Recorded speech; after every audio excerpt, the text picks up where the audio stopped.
Assalamualaikum warahmatullahi wabarakatuh. Selamat pagi Sobat Bidan. Bertemu lagi bersama saya Ayu di mata kuliah Sistem Informasi Manajemen.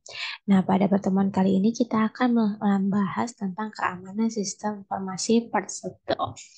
Seperti yang kita pelajarin pada pertemuan sebelum-sebelumnya bahwa sistem pakar itu terdiri dari 4 bagian, yaitu adanya interface pengguna, adanya dasar-dasar pengetahuan, dan perangkat penarik kesimpulan, dan terakhir yaitu perangkat pengembangan.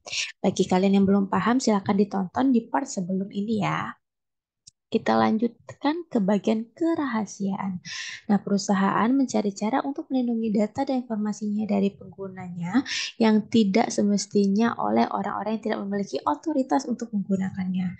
Sistem informasi eksklusif, ada juga sistem informasi sumber daya manusia, dan sistem pengolahan transaksi seperti pembayaran gaji, piutang usaha, pembelian, dan hutang usaha adalah sistem-sistem yang terutama harus dapat menjadi perhatian dalam keamanan menjaga informasi.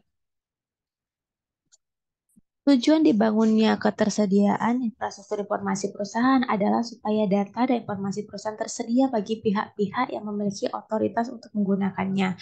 Tujuan ini khususnya penting bagi MIS, DSS, dan sistem informasi organisasi. Seluruh sistem informasi harus memberikan atau menyediakan gambaran yang akurat mengenai sistem fisik yang mewakili mereka atau terintegritas. Nah, pengelolaan keamanan informasi itu adanya aktivitas-aktivitas yang berhubungan dengan penggunaan sumber daya informasi disebut dengan manajemen pengamanan informasi.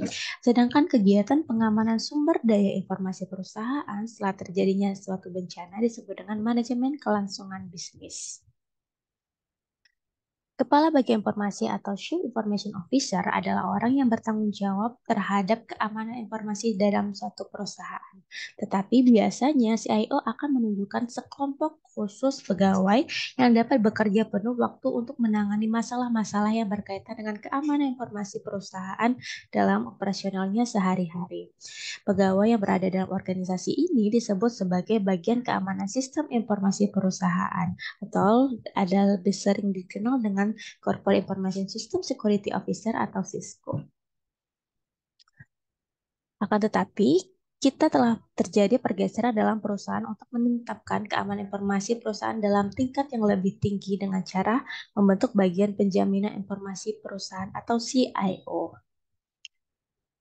CIO harus mengelola unit penjamin informasi dan melaporkannya kepada Dewan Direksi. Seperti yang telah diperkirakan sebelumnya bahwa CIO harus memiliki sertifikat pengamanan lengkap dengan pengalaman minimal 10 tahun untuk dapat mengelola fasilitas keamanan informasi dalam suatu perusahaan. Nah, kita akan membahas tentang bagaimana keamanan informasi perusahaan dalam bentuk yang lebih luas dengan mengasumsikan bahwa usaha-usaha tersebut dikelola oleh Cisco atau CIO. Nah, kita akan memulainya dengan membahas manajemen keamanan informasi, kemudian dilanjutkan dengan pengembangan hasil pembahasan tentang manajemen kelangsungan bisnis. Bagaimana kelanjutannya? Kita bertemu di part yang kedua.